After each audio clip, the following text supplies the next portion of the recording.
I feel like I'm forgetting to do something, but that's okay. We'll figure it out as the stream goes on. What I forgot, because I'm sure I forgot something, because it's bothering me. But it's okay. Hopefully you can hear me. Hopefully all is well. Finally on time. Yes, yes. No 30-second delay this time, David. Shut the hell up. This is a emergency stream. Well, not really emergency. More like I wasn't going to stream today at all. I definitely was not. But then I had that the alert on my phone about this, this not really a report, more like a comment from Sean Rossap that was picked up on his YouTube channel that started floating on our internet. Where apparently the women in the women's division are upset about their booking and the Mania build. This surprises no one who is paying attention.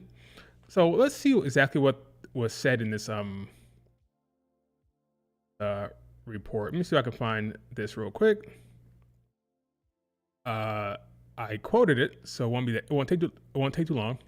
Oh, by the way, hey, my name's Will with Exposed and IWC. I hope all is well. Do me a favor, hit like, and we're gonna be talking about this and see if we can make sense of what's going on here. All right, so here is the report that dropped early this morning.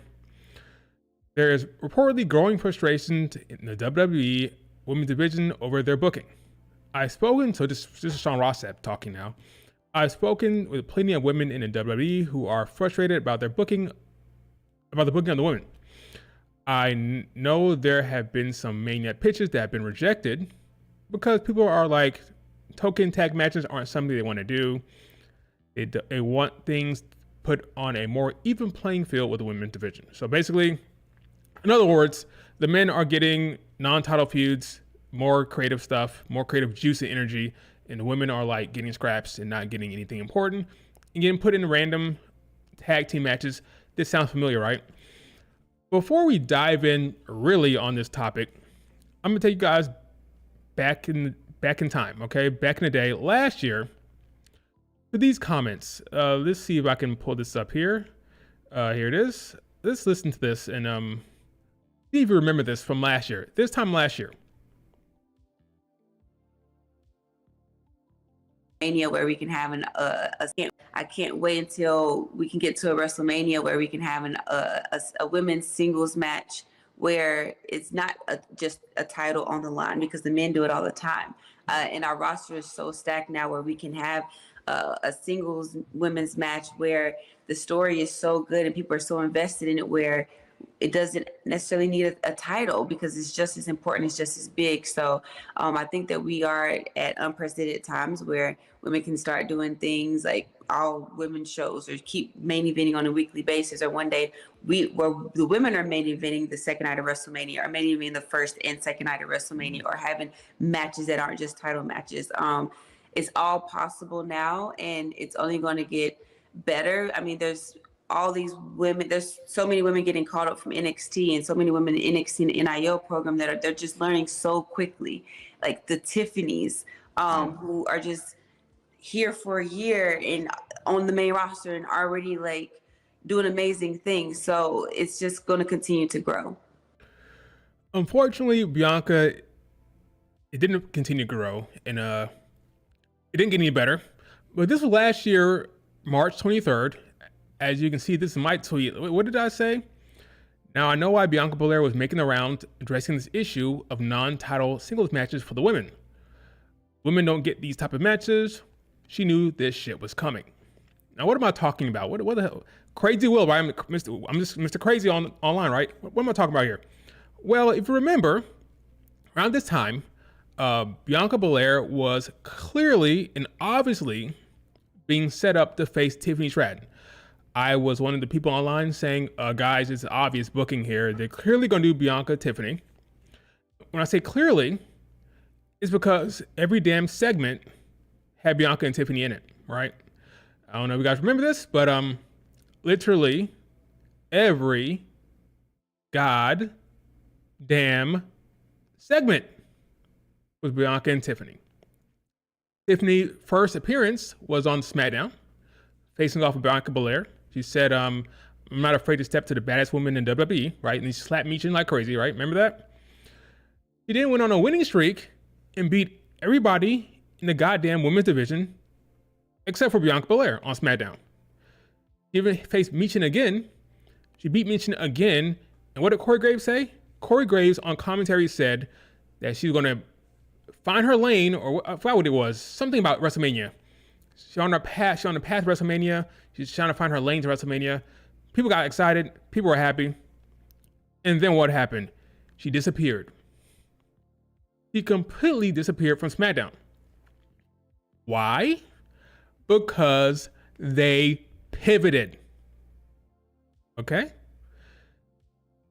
They were going to do Bianca Tiffany because Charlotte Flair got injured. They brought up Tiffany to replace Charlotte Flair in the program. Bianca Belair was sending Instagram posts about Tiffany Stratton. She was commenting on Twitter about Tiffany. It was clear and obvious to me and people who had eyes. But they pivoted to what happened to what? The big three, Bianca, Jade, Naomi storyline. Not even a story, just like a match. That bullshit. And yes, I call it bullshit because if you think they cared about representation, oh, they're putting Bianca, Jade, and Naomi together for sake of representation, you're a clown. You're lost, okay? They did that because they wanted to put all the women in a tag match because they didn't want to have singles matches. Does this sound familiar? If you've been following my Twitter or my YouTube, whatever, I've said this countless times, so you're going to recognize it when I say it. Triple H does not book non-title singles matches for the women at Mania, which is why I was surprised that they were even going to do Bianca Tiffany, but they were. But then they pivoted to the Big Three tag match, which was a nothing match at WrestleMania 40. Jade Cargill came out of nowhere. That was not part of the plan. It was a pivot. I mean, Jade said it, Bianca was talking about it. They pivoted from the Bianca Tiffany match. I bring all that up to say, this is a situation last year, and this year it's happening again, and now they're being a little bit more combative, a little bit more vocal with their frustrations. Because like Bianca said, and by the way, that wasn't that one interview, she said that in like 3 different interviews. The same thing. The women deserve non-title matches. They don't need singles matches. We don't need titles for singles matches, yada, yada. Why? She's talking about her experience. Because she was going to face Tiffany, and they pivoted to a multi-woman tag match. Why are they doing that? Well, the men have storylines. Like, for example, Drew McIntyre is rumored to be facing Damian Priest, non-title. There's rumors of Kevin Owens against Randy Orton, singles, non-title. There's other non-title matches for the men coming up here, and the women don't get that. So it's frustrating. Because like, okay, you say we're equal. You say we're on an equal playing field. You say you care about the women's division, but we're not getting the same type of stories. We're not getting non-title feuds. And we're ending up in these lame-ass tag matches like that Big Three match was a nothing match at Mania, which lasted like, 8 minutes? It was a nothing match. And I was very frustrated by that. While some of the IWC was, oh my God, this is so cool, this is amazing. Like, you guys are lost, okay? This is not about representation. They don't care. They wanted to put Bianca, Asuka, Jade. They really wanted Jade on the card, right? So how are they going to do that? Multi-women match. Naomi, Kairi Sane, Dakota Kai, get on the damn card, knock it out with one match. Here you go. No storyline, nothing creative, nothing interesting. Just a bland 6-woman tag match. And they're trying to do it again. So here's my question in regard to Triple H. Some people say, well, what's going on with Triple H? Why is this happening? Why is NXT different? Well, the thing is it possible that he may believe that NXT is like a third brand, and because NXT is hot with the women's division, it's okay to cut it back on Mania because Stand and Deliver, NXT has so much women's representation. It's okay that the main roster is kind of like not showcasing that much women. That means not much stories. That'd be very unfortunate if that was the issue, or if that was the situation.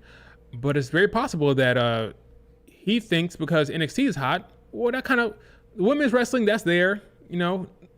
So, you know, we don't need to have that many storylines for the women because NXT has so many.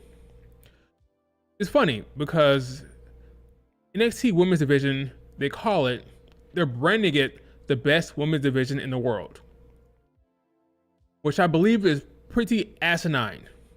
And I'll explain what I mean by that. Only the women would they let that slide. Would they let that fly? Would they even promote that? Your developmental is the best women's division in the world. Even if that was true for the men, let's say the men had this great Let's say the men had this great division down at NXT. They're cooking, great talent, great matches. They would never, ever brand the men's division in NXT, whether it's true or not, the best men's division in the world. Because that would be a complete backhand slap to your main roster. What do you mean that NXT is the best men's division in the world? You got Cody and all these big stars up there, Roman Reigns, and that's the best? They will never let it slide, even if it was true. But with the women, it's okay. We can call NXT women's division the best in the world, even though you have a main roster and they're supposed to be leaving to go to the main roster. So they're leaving the best division to go to a lesser division? Are you mad? That's idiotic. But it's fine because it's a women's division.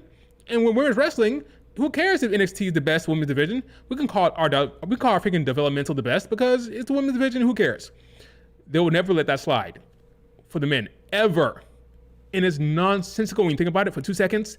You're leaving the best women's division to go to a lesser women's division, but that's where you're supposed to go. So why not want to go back down to NXT to go to the best women's division? It's stupid, right? But because it's the women, it's okay and let that bullshit slide. But I've never liked that branding. I've never liked it. NXT best women's division. That should be the main roster. They should be leaving a good division to go to the best division. It's stupid, right? But that's the world we live in with the WWE right now. The creative right now for WWE women's division is bad altogether. And coming up to Mania season, the women are now frustrated because they see it happening all over again, like Bianca Belair losing the Tiffany match for a damn Big 3 match. And they're being pitched these tag matches with no stakes, no storylines. And they're like, fuck this. This is stupid. Give us some actual non-title matches that have stakes, that are stakes in terms of emotion and storylines, right? But it's not happening. So Big Nova's here is I'm hoping that more ladies come out. There's more talk. There's more frustrations. There are more people talking about this because I'm hoping that he can be shamed into actually doing some more shit, especially when it comes to Mania season. I'm sure Stand and Deliver, Shawn Michaels, Stand and Deliver. Yeah, I'm sure that'll be a good show for the women. But Mania right now, like, I'm not even convinced that Lyra will be on that card defending a title. I know for damn sure Chelsea won't. That's a SmackDown match if I've ever seen it. It's very unfortunate. It's very, very unfortunate. So, that's my intro to the stream. What say you? Let me go back to let me see what's going on here. Sorry, Bianca, but now, right now, women's division main roster is not interesting. I mean, well, yeah, because of creative. I mean, we're supposed to get Tiffany Bianca last year. Sure was. Remember when Michin says she doesn't know her character? That's bad. I think they did the tag match because they don't trust Jade Cargill. That's part of it, is the easiest way to get her on the card. But they weren't going to give her a non-title singles match anyway. Well, they didn't want to. They were going to be forced to do Bianca Charlotte Flair. But then when she got injured, they went with Tiffany. But then they decided, you know what? Screw Tiffany. Let's do a Big 3 tag match that was clearly thrown together. It was lame as hell. I don't care what anybody says. It was lame. Exactly. They need to have at least 5 women matches on. They should. So let's say they give a damn about the tag titles and the mid card belts. That's 5 matches, right? 2 world title matches, 2 mid cards, and a tag team championship match, right? If Chelsea Green is champion, she's not on the card. I'm sorry, so that's 4. Lyra, you would hope so. That's why I've been pitching Becky Lynch, because I think Becky Lynch's star power in her status backstage can make that a Mania match for Lyra. But there's no guarantee. Even with the tag titles last year, what was it? They didn't defend the tag titles on that show. It was a 6-woman tag match. Yeah, it's really unfortunate.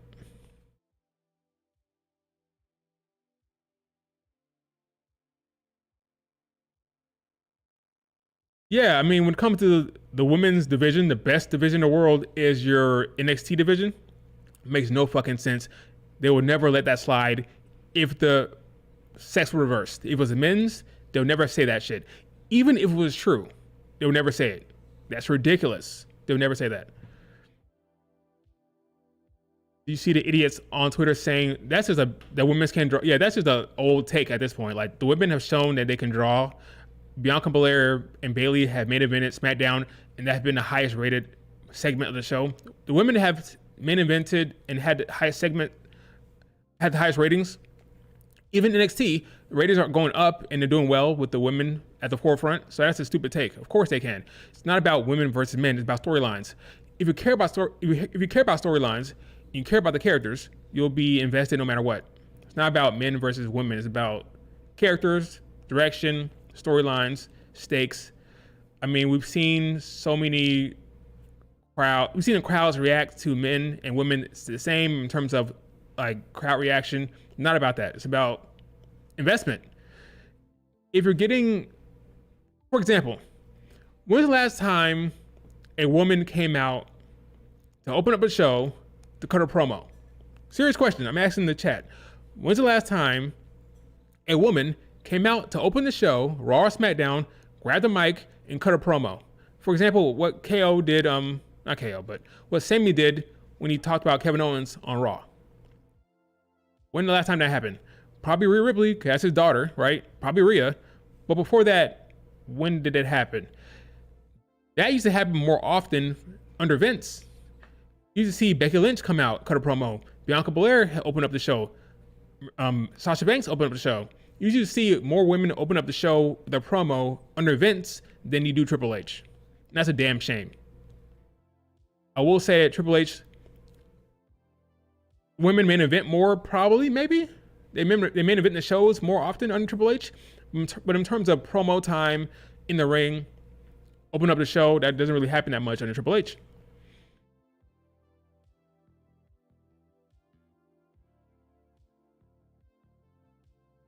I don't think Charlotte opened up the show. I don't think she did. Maybe she did. I don't think so. Becky not answering the phone. She will. Eventually. Bianca is so lucky that she has aura. Bianca Belair is just a likable talent. So it's hard to mess her up.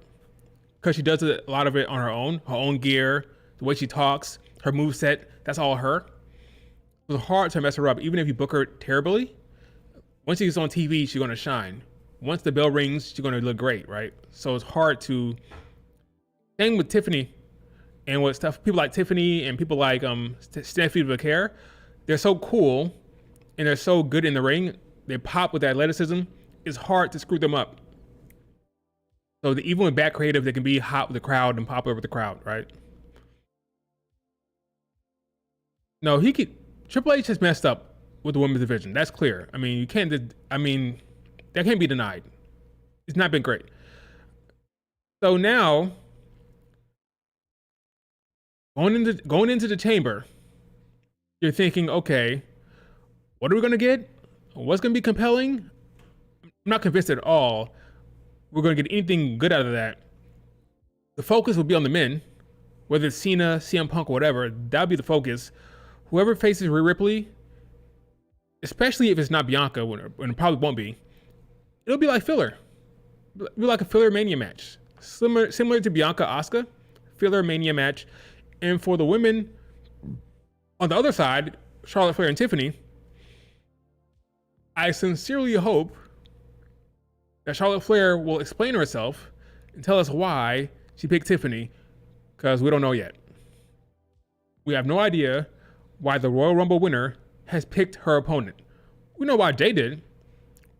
We've been knew that. Charlotte Flair, no clue. It's not great. Here's a question.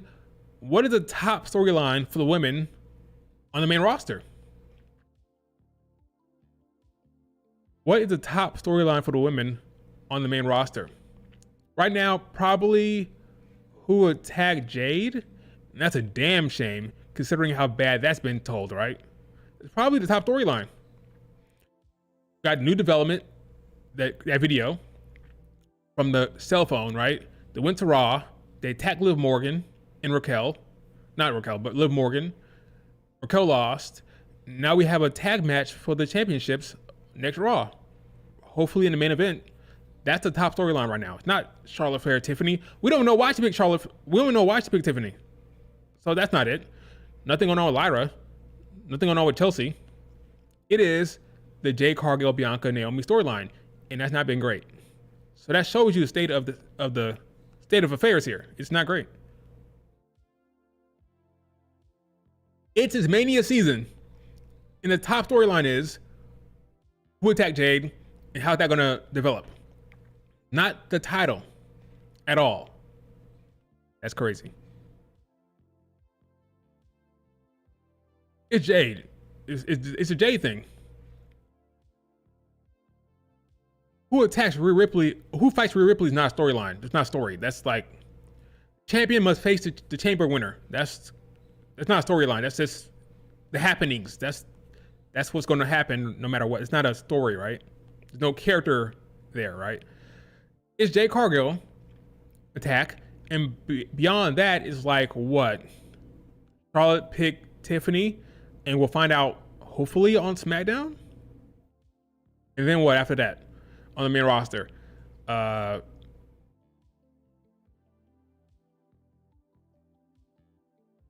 it. Could have argued maybe next would be Lyra and Ivanal, but then Ivanal lost to Dakota Kai, so that stopped that for now. It's all bad. There's no compelling, interesting character stuff happening for the women right now. We can only hope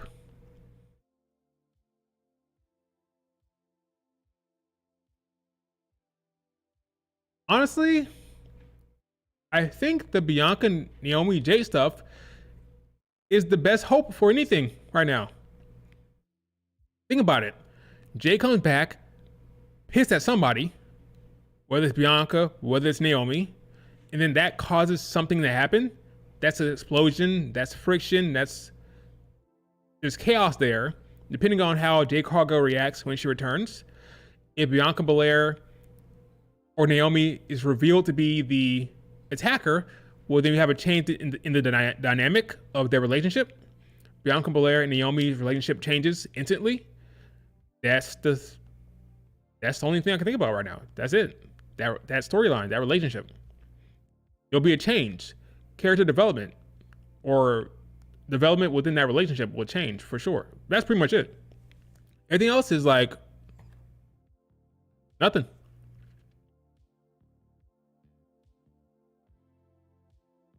It's nothing.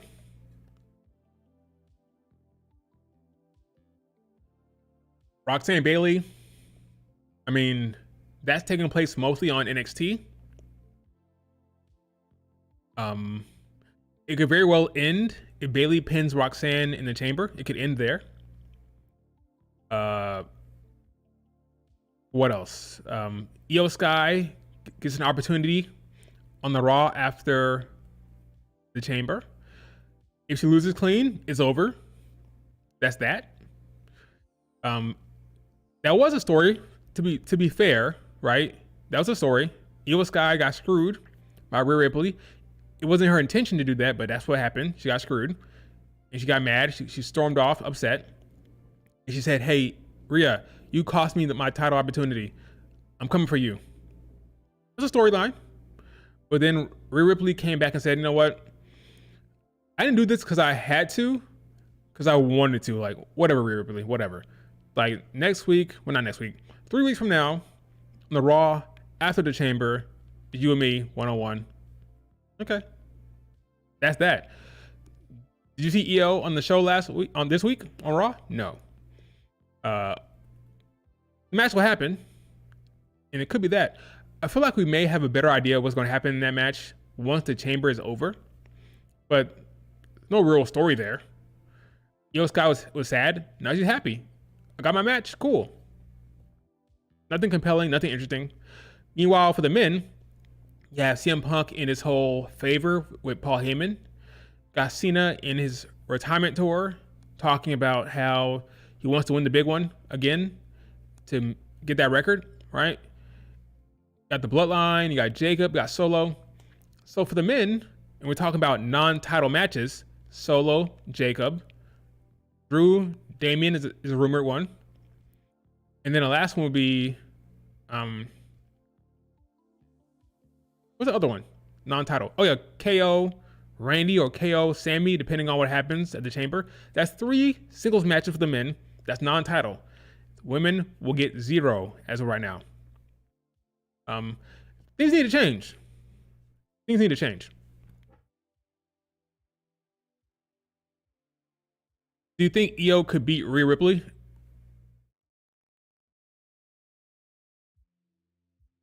Zero. I'm sorry, but Rhea Ripley is my daughter, so it's not gonna happen. Okay, but no, but seriously, no joke. All joking aside, 0 chance of that. Not a chance in hell that Rhea dropped that belt anytime soon. The only chance of that happening would be a Bianca Belair match at Mania. Even then, she's the favorite. Like, so no, it's not happening. There's 0 chance she dropped that belt anytime soon. Did you hear what Io said in her promo? Hear what she said? Never beat me. That's part of the storyline. Never beat me. I owned you in NXT. It's basically what she said. I owned you there. So yeah, she's gonna lose to Rhea Ripley, whether it's on Monday, after Chamber, or at the Mania. That's when she's gonna lose. Clean, definitively. And that'd be that. It's all very sad. I mean, look at the IWC. Let's check out the IWC reaction to this news that happened earlier today. But to be clear, that is what Bianca was talking about, okay? When Bianca Belair was on these interviews, talking to these folks about that reality of not having singles matches, she's talking about her experience with the Tiffany match that was supposed to happen. Bianca Belair wanted a singles match, whether it was Charlotte Flair, who got injured, or whether it was Tiffany. It was obvious if you're paying attention. If you look at her Instagram post about Tiffany, you look at these interviews, every damn interview, she's saying the same thing. She wanted a singles match. She got a lame ass, short ass, 6-woman tag match that was nothing, that nobody cares about, nobody remembers ever. Okay? All you remember is that last shot. You remember the entrance for the Big Three and the last shot for the Big Three when they're all flexing in the ring, doing this, Big Three. That's all you fucking remember. You remember nothing else about that match. I don't remember a single move that happened. All I remember is the entrance and them doing this, the 3. That's all I remember. She's better than that. I'm sorry, she's better than that. She's better than that. She deserves better than that nonsense. And if it happens again, I'm gonna cry and scream and cry and scream. So let me look at the reaction to this.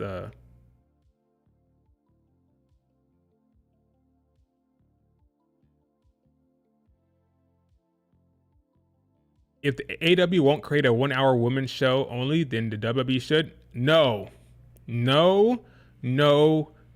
This is a wrong approach. This is stupid.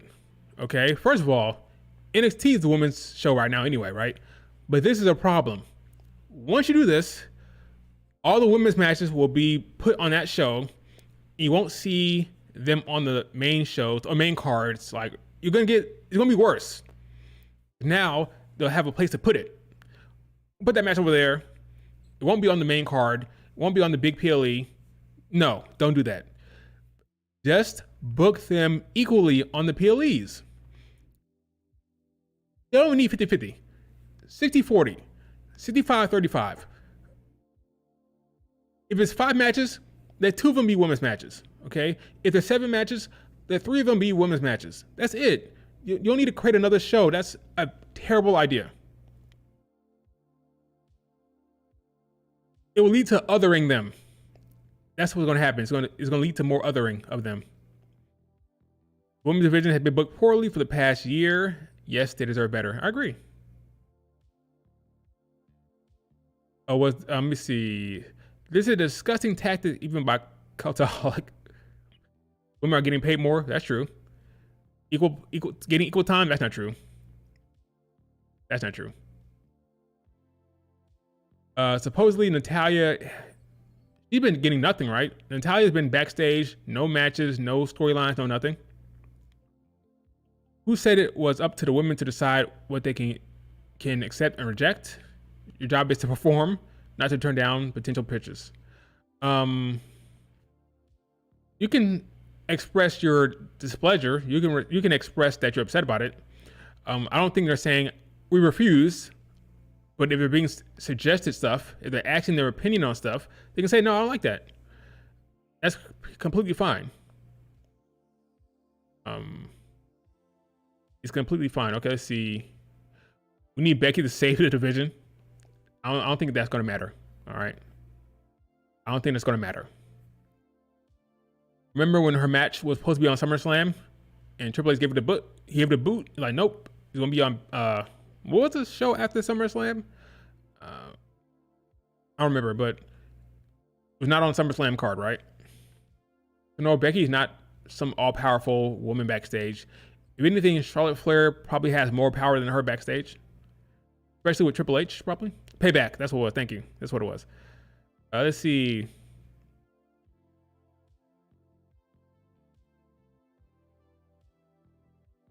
New bookkeeper.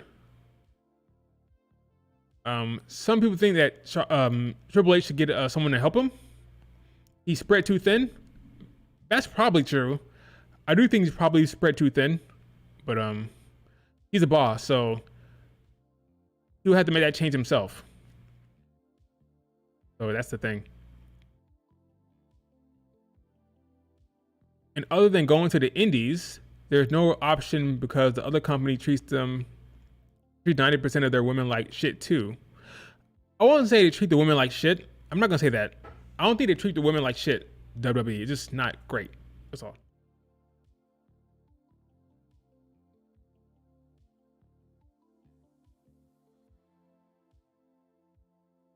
No excuses for lazy booking. I agree.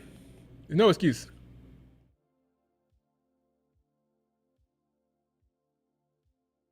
Triple H has done a shit job booking all the champions story-wise. True. One decent story for 4 shits. Okay. The emoji throw me off. But the women have been hit hard. Liv title got repetitive due to Rhea Ripley centered. Chelsea title is good character work, but story fumbled. Lyra snooze. Rhea Ripley currently snooze. Tag title snooze. Liv title got repetitive due to Rhea Ripley centered. That's not the problem. This was bad. It's not about Rhea Ripley being centered. It just was not well told. Bad writing. That's all it was. It's been all Rhea Ripley and Liv when there's so much other talent to weave in. That's true on the Raw roster. That's true. The Raw women's division has been ignored a lot by Triple H over the last 6 months, or at least 6 months before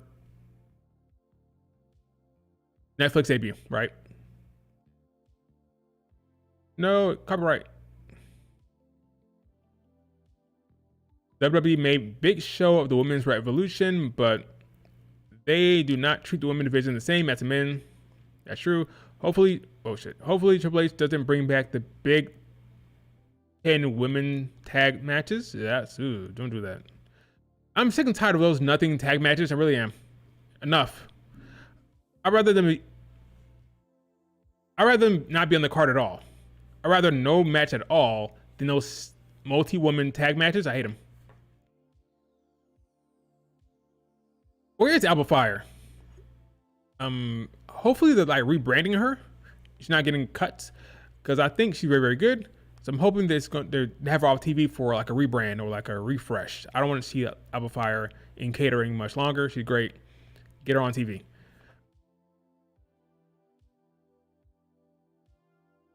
Can't lie, Triple H hasn't gotten increasingly worse.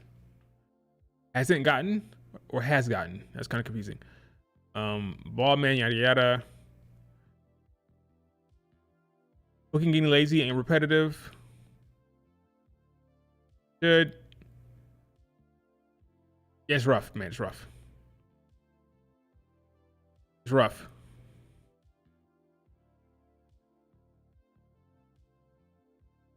Just wrestled Lyra on there, or when did she wrestle with Lyra? When did that happen? Becky talked about the credibility issue in the Raw Women's Division on New York Post over a year ago. Yeah, she did. She did, and it was bad. Very, very, very poorly booked. Agree. Alba Fire and Zoe Stark should be in the IC title picture for sure. That's where they belong right now. Both athletic, both can go. Those are banger matches for Lyra. Banger matches, even more so than Dakota Kai. Tell you the truth, Zoe Stark, Lyra, Alba Fire, Lyra will probably be better matches than Dakota Lyra. Not to say Dakota Lyra wasn't good, because it was good. I just think the matchups will be better, more of a better fit. That's all. But Dakota Kai can wrestle her ass off, and she can sell her ass off. Great worker. But they're definitely dropping the ball. They're definitely dropping the ball.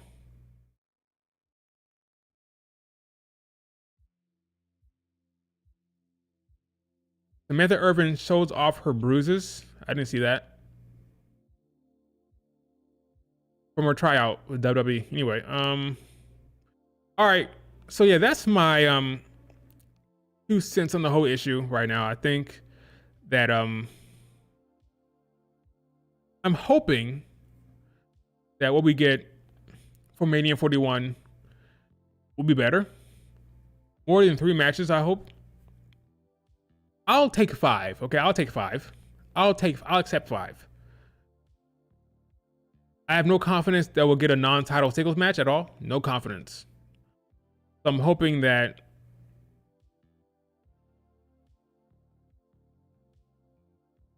I'm hopeful that those mid-card belts will be pushed, even though I don't think Chelsea Green will. So you're going to take Chelsea Green off the show.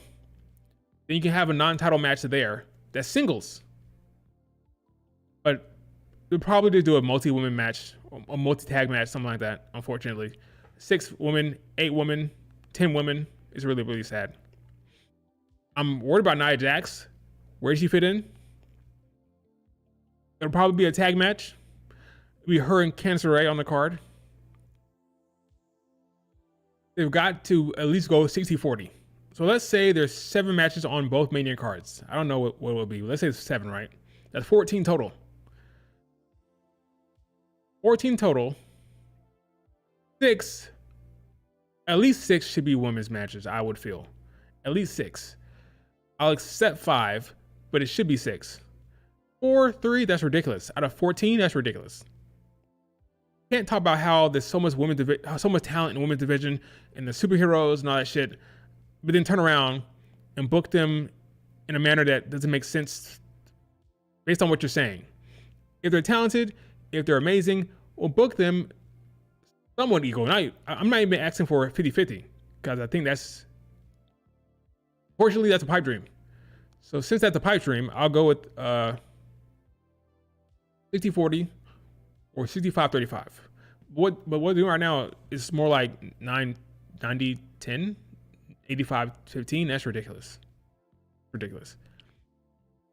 I feel bad for Chelsea Green because she's entertaining and she's in a feud with B-Fab and Michin. Hey, this is not disrespect Michin and B-Fab, okay? Michin is a good worker, a good talent. It's more about the storyline there. It could be more interesting. The story can be more interesting, but it's not. Wow.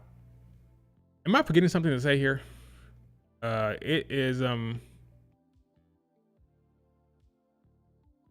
It is so unfortunate, but predictable. What is happening here with Nick Aldis? Let me see something real quick. Let me hear this real quick. It's your Smackdown general. Good afternoon, everyone. It's your Smackdown General Manager Nick Aldis with an important announcement ahead of tomorrow night's Smackdown, which is coming to you live from New Orleans, Louisiana. Two huge matchups that I am pleased to announce right now. The first one is Naomi going one-on-one with Liv Morgan. Very excited about that.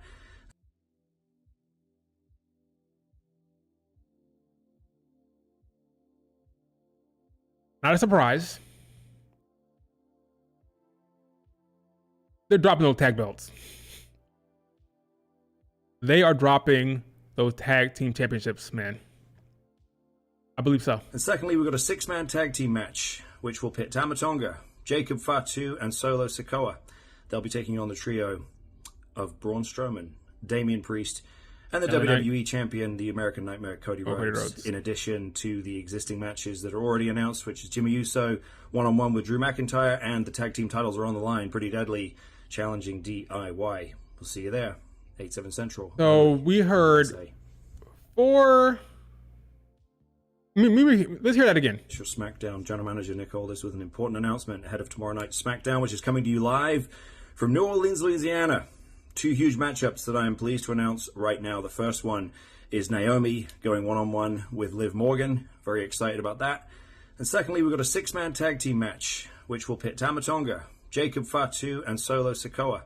They'll be taking on the trio of Braun Strowman, Damian Priest, and the WWE Champion, the American Nightmare, Cody Rhodes, in addition to the existing matches that are already announced, which is Jimmy Uso one-on-one with Drew McIntyre, and the tag team titles are on the line. Pretty Deadly challenging DIY. We'll see you there. So we got four announcements here, and one of them is about the women's division, and it is a Raw match, really, because Liv Morgan is a Raw superstar.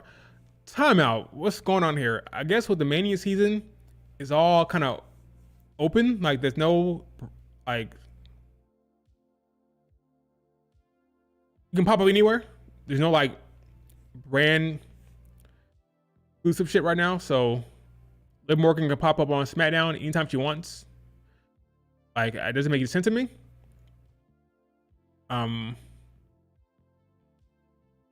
Yeah. It's interesting that Bianca is not wrestling. Naomi is taking all these damn matches.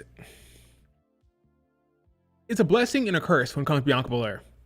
It's clear as hell that Triple H does not want her taking L's, getting pinned, and fighting Liv Morgan so much, right?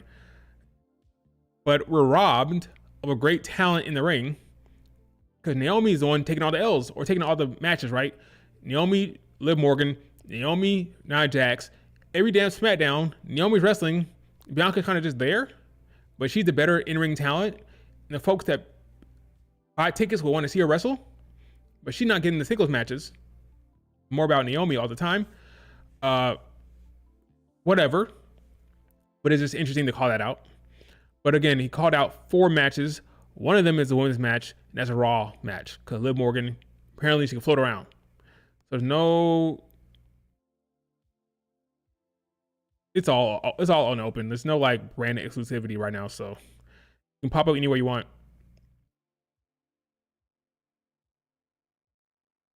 The doors are wide open, folks.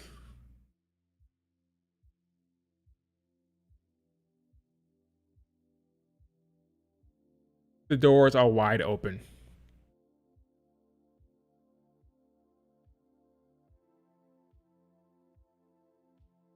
Yeah, they'll probably have a Chelsea Green backstage segment for sure. If Naomi is losing, they might mean they retain the tag titles then. Under Vince, sure. Triple H, no. Throw that out the window when it comes to Triple H. Doesn't matter. He doesn't follow that shit anymore. I've learned firsthand. I've been burned by that. Doesn't matter. I do believe it's over for that tag team. I think Bianca and Naomi will lose on Raw. But it's interesting that Bianca is not wrestling. It's always Naomi. It's always Naomi. What is the storyline reason? The real reason is they want Bianca Belair taking L's. That's the real reason. But in kayfabe, I don't know why Bianca Belair doesn't wrestle more often, but it's more about her not taking L's, not taking pins.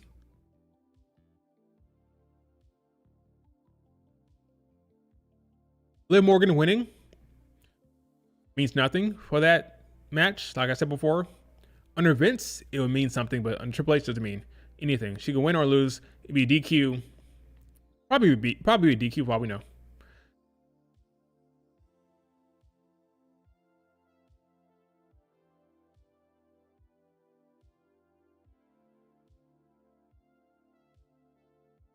Margot, new factions can walk right in, sure. Or maybe Naomi's pinning Liv Morgan and getting pinned in the tag match to lose the title. Yeah, that could happen. I mean, I don't think the outcome of that match dictates what happens on Raw. I don't think it dictates it at all. I don't think there's no correlation there. I think Bianca Belair and Naomi will lose the belts no matter what. So this match, I'm curious to see the angle, if there is one. Like, what happens post-match? What happens before the match? More so than the actual in-ring. I'm more interested in the shenanigans and the angle that comes afterwards.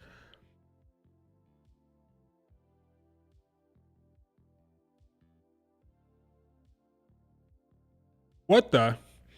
Once Vince McMahon pitched for the 2021 Women's Royal Rumble, one of was to have Ronda Rousey come back and eliminate the entire field. That doesn't surprise me one bit. That doesn't surprise me one bit.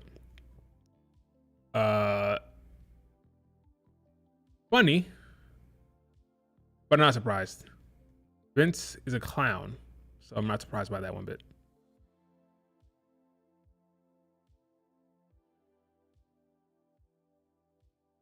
Slap Roxanne slapping Bailey here.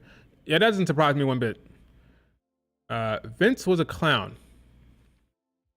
I wonder what Charlotte Flair is doing. Her return has been underwhelming for such a top name to be back. She's facing Tiffany. Maybe Vince was cooking. Cooking what? Shit?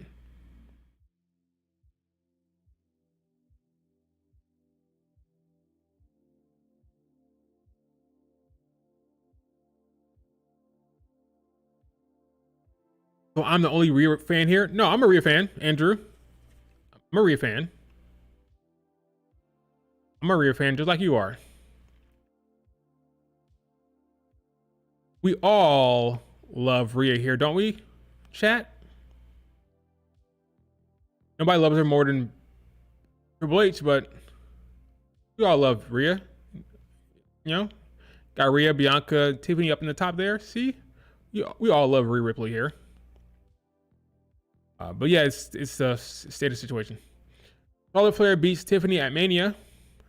Possible. However, what if Charlotte Flair loses the title to Jade Cargill? Well, down the line, I can see that. I can see it. Sometime down the line, sure. In 2025? Maybe. I can see it.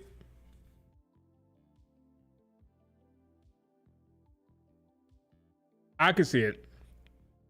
So yeah, I hope it all works out for the women. I'll open it up for questions now, because I pretty much said what I wanted to say. So any questions about anything in regard to talked about? What's going on with this? Why are they talking about Britt Baker giving reviews for McDonald's shake? What's happening right now? Fightful tweet out anything. Like, why do we care about this? Why do we care about this? Anyway. So weird.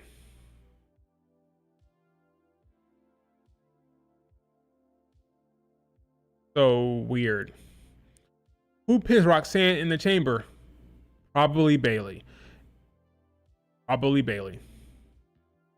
What non-title match could Triple H book for the women at Mania? Could he or will he? Could he?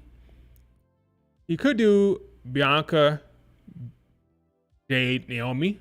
That's a singles match because it's a one-on-one match basically. So singles, even though it's a triple threat, he could do Naomi, Jade. He could do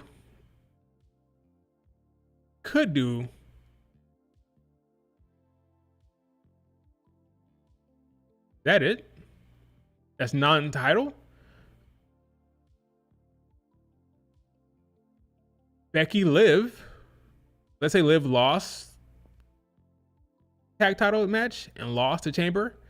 Becky returns to get her revenge on Liv Morgan. You get Becky versus Liv. That's a non-title he could do. So Becky, Liv, Jade, Naomi, Jade, Bianca, Naomi, and that's pretty much it.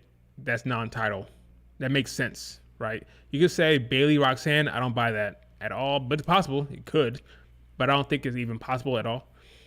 As more Stand and Deliver. Because spoiler alert, Roxanne Perez is still an NXT talent. Okay, that's not going to change until after the damn Mania. Okay, the draft. That's when that's going to go down.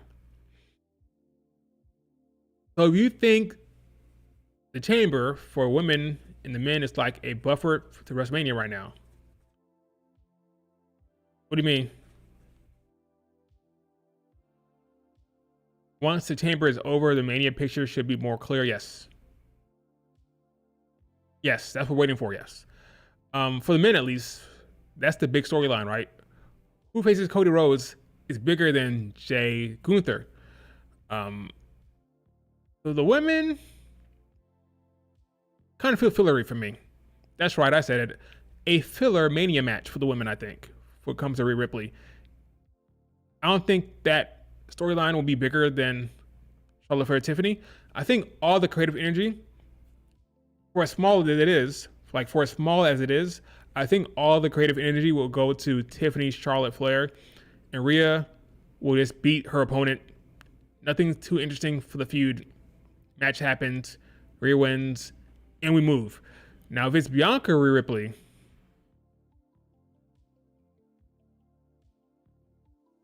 my mind just refuses to go there. I just can't see it, folks. I can't see it.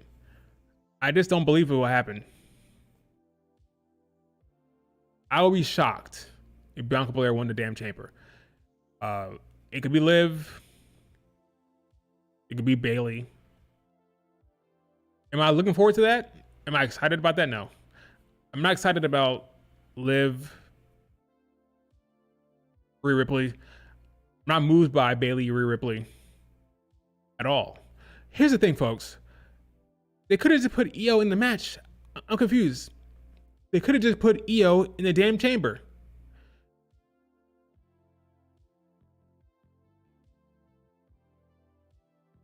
Something screwy is going on here, folks. Something screwy is happening.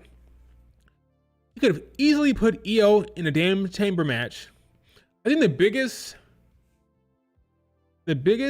like piece of evidence to say that Bianca Belair is going to win the Chamber, the biggest evidence is the EO shit. Why not just put EO in the damn Chamber? She wins the Chamber. She faces Rhea Ripley. You have the storyline about how she never beat her. She's undefeated against Rhea Ripley. She's talented. She's over. Could have just did EO versus Rhea with EO winning the Chamber.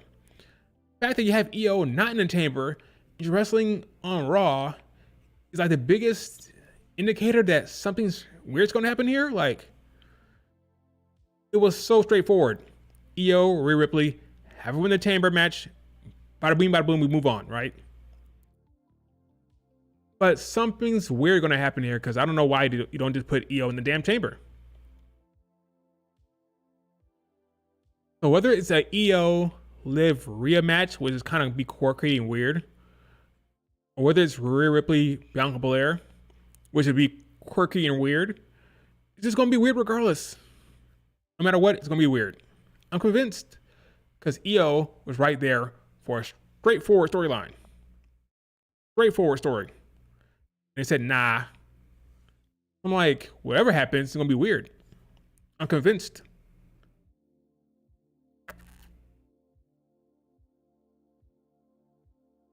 going to be weird.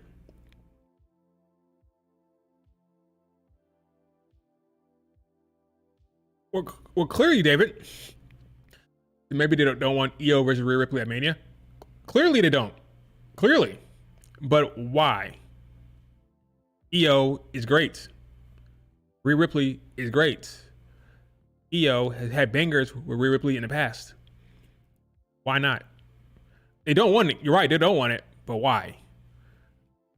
Because they're not doing it, I just feel it'll be something weird. Whether it's Bianca, Rhea, whether it's Liv, Io, Rhea. What did I say? Liv, Rhea? Yeah, whether it's Liv, Io, Rhea, it'll be weird, no matter what. Rhea Bianca is a bigger match. It's the biggest match they can make. Rhea Ripley versus Bianca Belair is the biggest match they can make in all of wrestling for the women.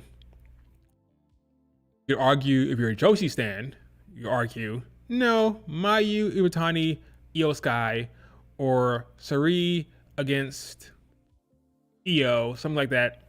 But no, in terms of box office, in terms of being the biggest promotion in the world, Rhea Ripley, Bianca Belair is the biggest match you can make in all wrestling in terms of box office, in terms of getting eyeballs, in terms of newsworthy. That's the biggest match you can make in all of wrestling. And to just think that they blow that right now out of nowhere, I just can't believe it. So we'll see what happens. Charlotte is better than Sarii.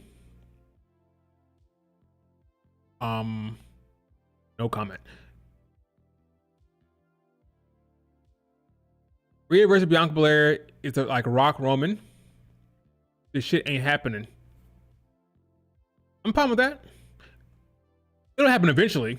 You mean at 41 or ever? It'll happen next year, I think. But this year, probably not. And I'm good with that. I'm good with that.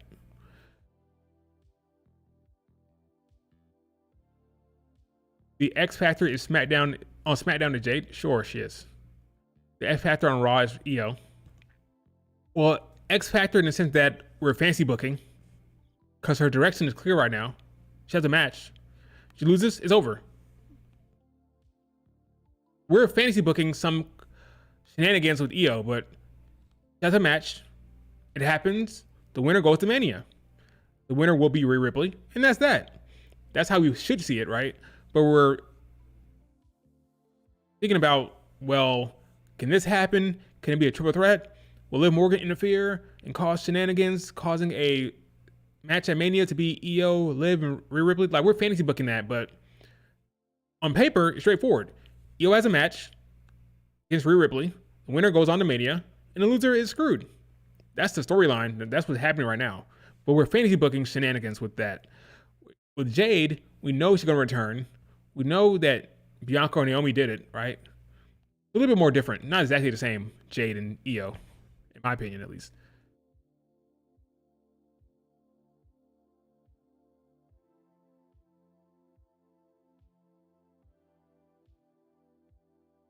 Well, I think Sarii is better than Charlotte Flair. I think Sarii is the best in the world right now. She's the best female wrestler in the world, period, right now. And when I say that, I'm not saying she had a better career or I'm saying she's better in-ring, whatever. I'm talking about right now, she's the best.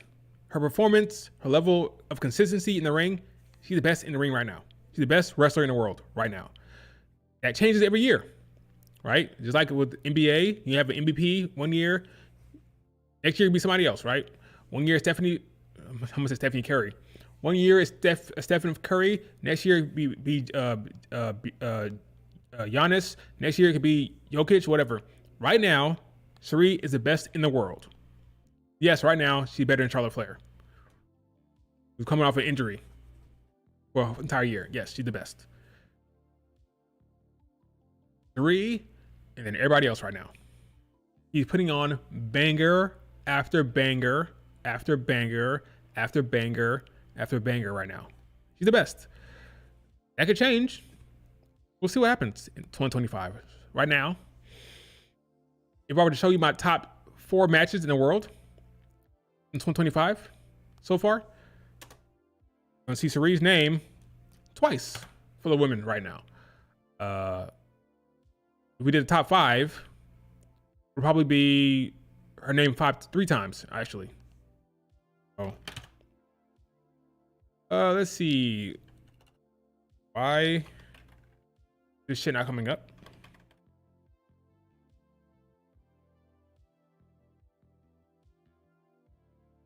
Where are you? Here it is.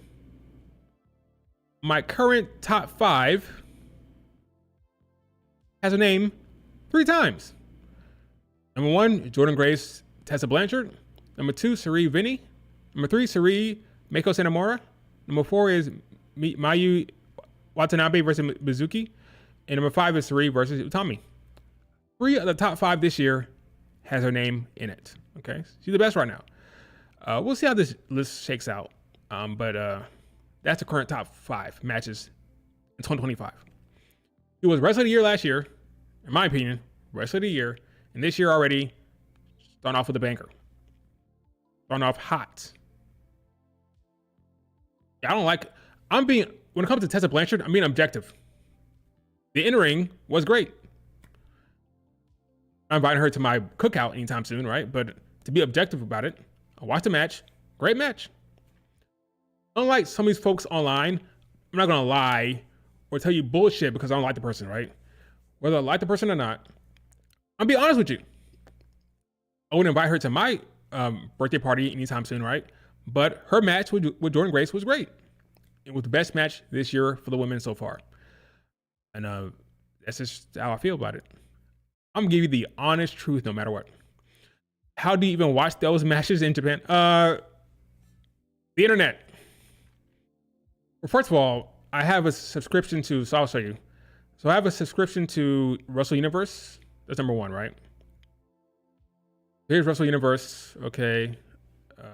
They have, let's see, they have Tokyo Joshi Pro Wrestling, got Mari Gold,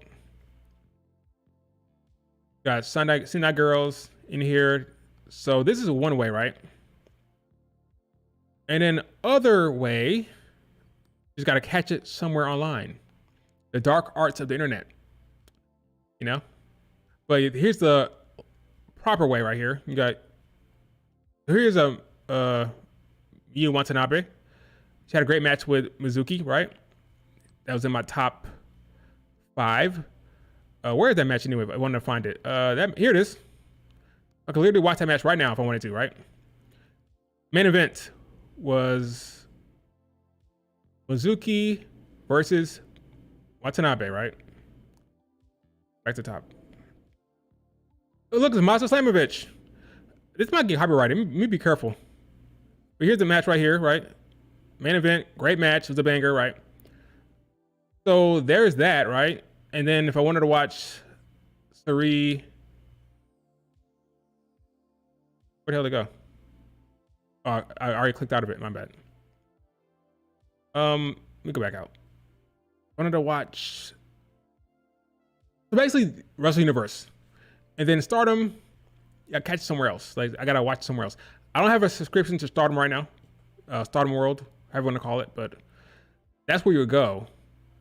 And yeah, you just gotta find ways to watch shit. Basically, gotta find ways to watch shit. This has a nice ass at least. I don't remember. I haven't seen her ass. Well, I haven't seen it. I haven't paid attention to it. No idea who Sari is. She is Wrestler of the Year 2024. In my opinion, she won the Wrestler of the Year in Japan for Tokyo Sports. She was in WWE. Check this out. So Sari 101. He was in NXT. Okay. William Regal brought her into NXT, but it was at a bad time. Triple H left. It was NXT 2.0, and she left after like 1 year. Remember Saray? Here she is. Here is her. Here's her WWE name and her profile, Saray. This is the best in the world right now. This is what she is. She came in to WWE. They gave her some weird booking, but ultimately the problem was William Regal had left. He's the one who brought her in. Triple H was gone. He had that heart condition. So it was her in 2.0 era with freaking, who was there? Johnny Ace.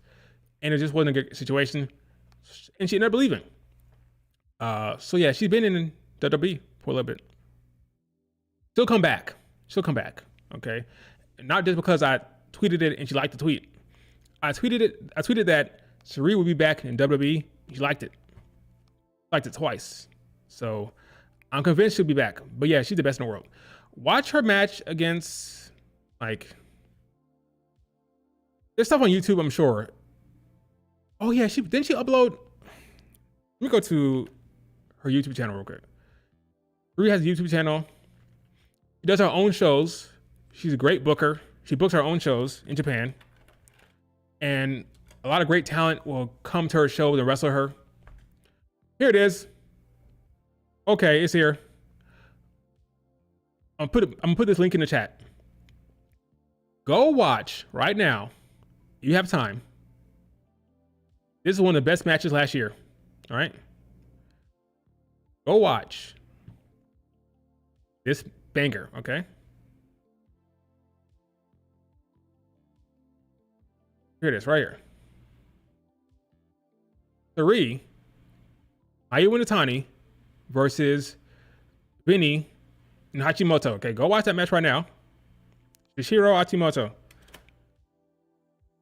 Banger is the highest level of women's wrestling you'll see in a while. Just top tier, like an all-star game. Like taking LeBron James, Steph Curry, KD, and freaking Giannis. Go have a match and go have fun. That's what happened here. Banger. Just the highest level of wrestling you'll see from these four women. And this is what she does. Okay, she puts on these bangers, and it's just like top tier stuff. I'm telling you. So that's your Sari 101. For those who don't know, go to YouTube channel and watch this match. Oh, another one's here as well. Did she bless you on her YouTube channel? Here's the other match, right? Her, Natsupoi, Izumi. This is a banger as well. Kamiya Roha. Banger. So watch these two matches. This one and this one. Okay? If you watch those matches and you think she's not great, give me a holler. Let me know. Best in the world right now. My NBA references are hilarious. It's the best way I can explain it to folks who may not know. Finally, 2 women's matches are back on PLEs now. For now, at least. So if Rhea Ripley beats Io clean, what is Io direction for Mania in the future?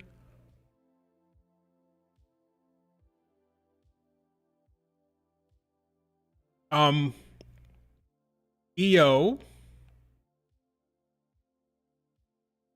would go to the mid card. Thanks, Super Chat. She'll go to the mid card. Yeah, those matches are great, man. I'm telling you. I was like, when I watched this, she'll go to the mid card, maybe face Lyra down the road, maybe face Jordan Grace when you get called up, stuff like that, right? I remember watching this match and thinking, wow, this is the highest level of women's wrestling you will see. I was just in awe. But watch that. There's a gnarly headbutt in that match. It's crazy. A gnarly headbutt. I mean, when I say like, it's crazy. It's crazy. What else you guys got before we wrap up this stream?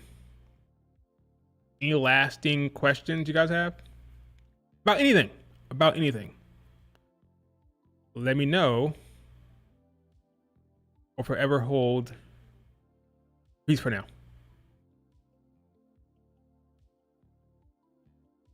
Yeah, a good 5-minute ad. I did. She deserves it. She's great. Io got like half a story.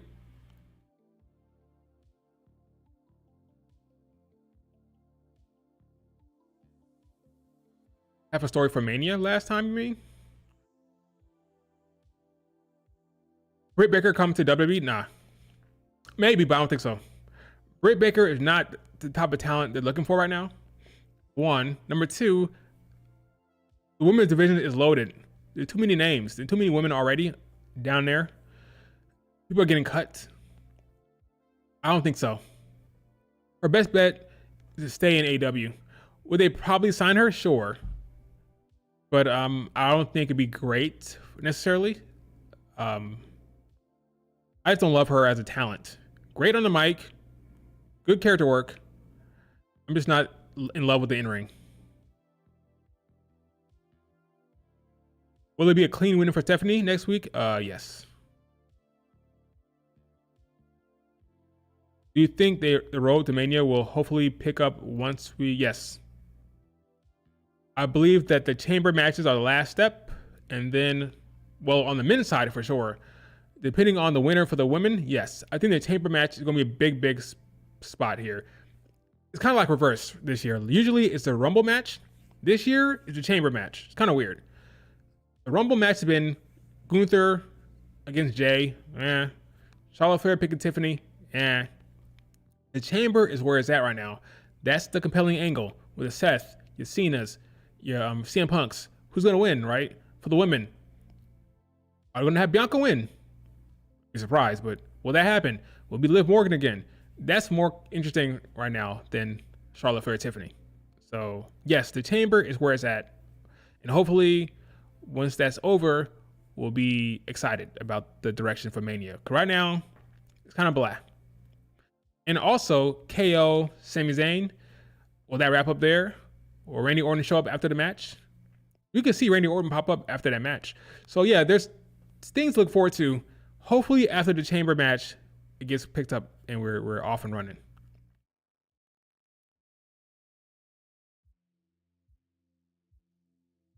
Triple H's booking Roxanne heel versus Raquel heel. Yeah, I don't have a problem with face versus face or heel versus heel. I don't have a problem with it. As long as the story is good. Would heel Jordan Grace be a good option? I think with NXT or main roster. NXT, I think Julia should turn heel eventually. Not right away. Not right away. I keep Jordan Grace to face for now. See if that happens, Flossie. That's the kind of thing I'm talking about here. That's why the women are frustrated. Flossie, okay? If we get a Sami Zayn Cross Mania match for a non-title, that's why the women are pissed.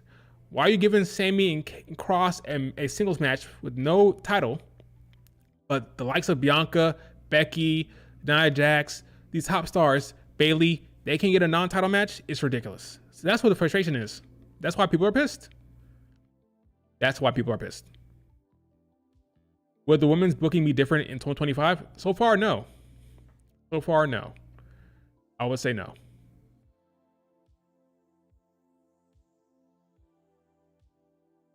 Liv will win versus Naomi on SmackDown. They can have Liv Morgan beat her. And everybody thinks, oh, that means Bianca and Naomi may win, right? And then the reveal happens during the match. You can have Dom, whoever, get video evidence of who attacked Jade, play that during the match, and that caused a distraction, and Liv Morgan and Raquel win, right? That happens. I'll be happy if that happens.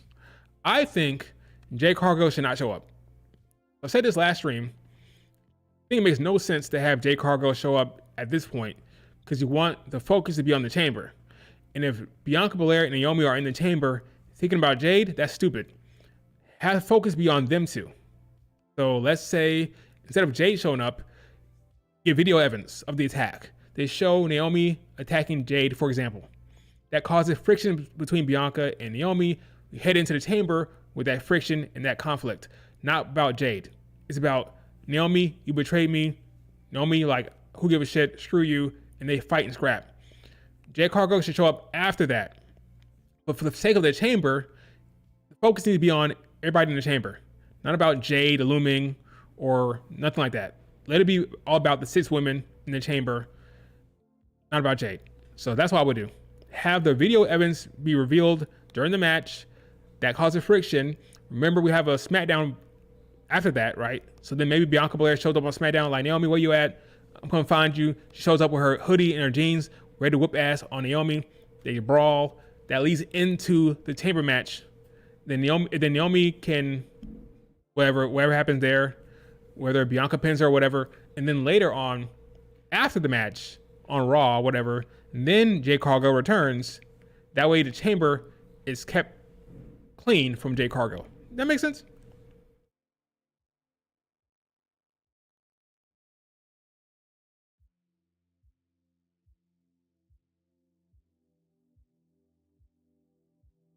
I agree. The reveal should happen before the chamber. Let all the cards be on the deck. If you want the chamber to be the biggest match it can be, have all the cards laid out, okay? Who attacked Jade, who's heel, who's face, who betrayed who, and then go into the chamber with everything revealed, and now we really, really cook in the ring. That's what we need to do. If we go into the chamber and they're still a tag team and they're still friends and we don't know shit, it'd be a mistake. I think they're gearing up for a loss of the tag titles. I think on Raw, it goes down. It's revealed who did it, and we really get cooking with that storyline, or we'll be screwed. I don't know.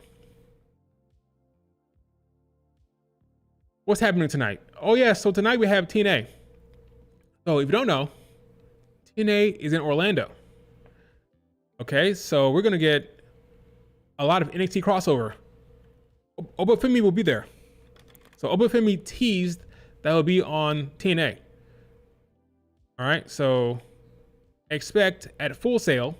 They're in Full Sail, NXT's old stomping grounds, right? Full Sail tonight.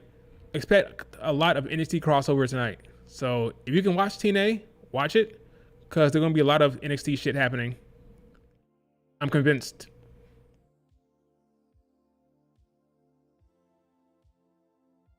They're at Full Sail, folks. They're in Orlando.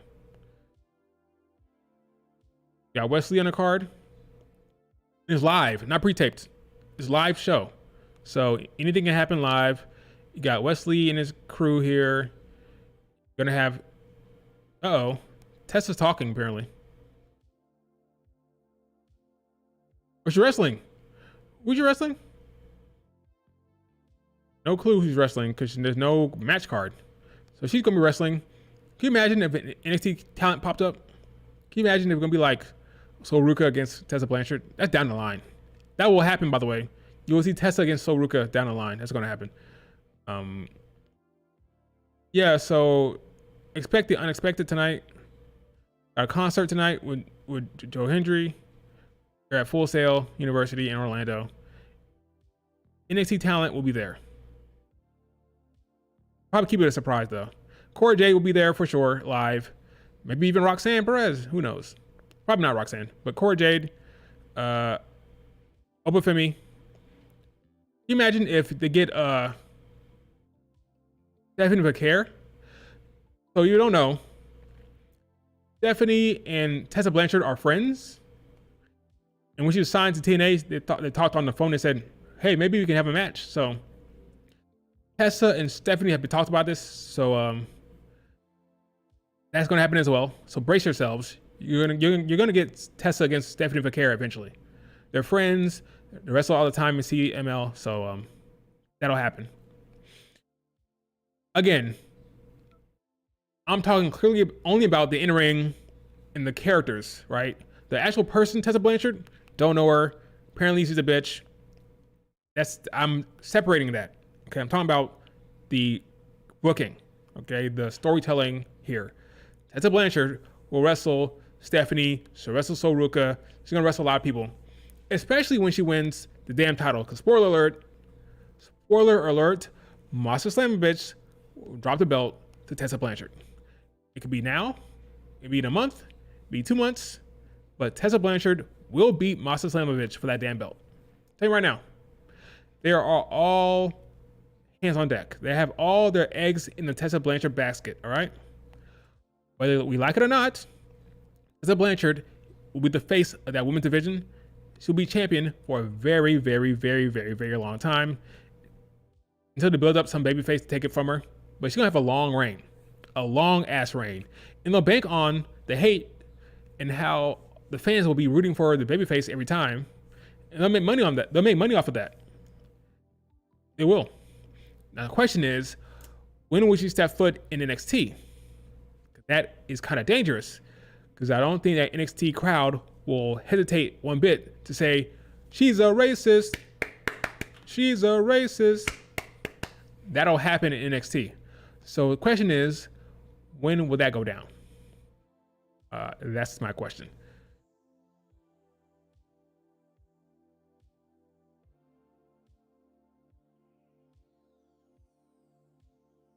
What's next for Masha?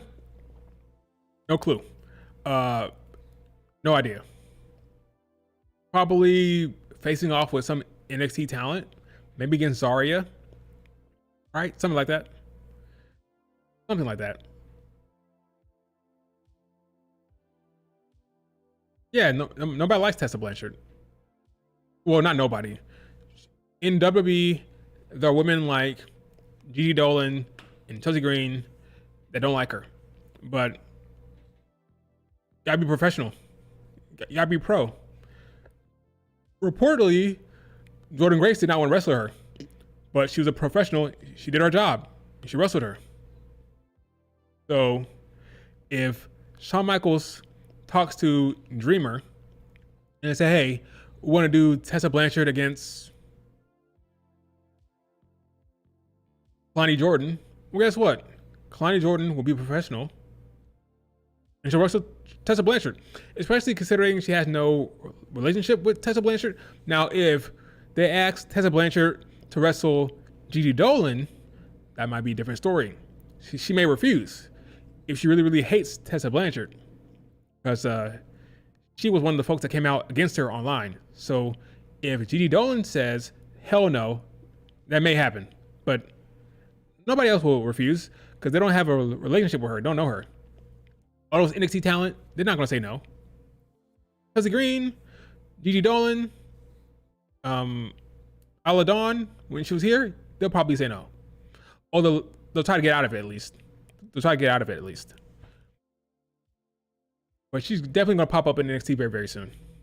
Because she's going to be the face of TNA. Will she be signed to WWE? That I'm not sure about. We'll see. All right, folks. Oh, wait a minute. What is David? Oh, okay. That's what David's doing. All right, folks. That is it for the stream. Do me a favor. Hit like. Subscribe to the channel if you're not subscribed. I'll probably stream sometime after Smackdown. Unless it's boring. That may not, but we'll see. All right, folks. Women's division in a rough spot.